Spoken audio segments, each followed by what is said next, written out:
How to use Steam Deck to play PC games anywhere. So in here, the very first thing that you want to do is obviously turn on your Steam Deck and then sign into your Steam account, right?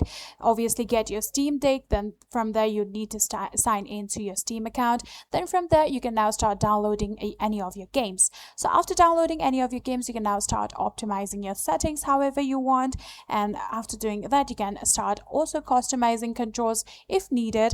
And now then from there, if you have set up everything, you can now start playing your Steam Deck anywhere that you want with any PC game, right? So in here also, let me tell you guys that not all games are like Steam Deck verified, so you need to make sure that that exact game is like available on your Steam Deck.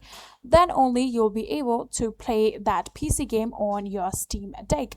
Also, for the extra tip, obviously stay connected to any Wi-Fi and manage battery, or also expand storage and check compatibility like I said. So yeah, that is it. If you guys do have any further queries, please let me know in the comment section down below.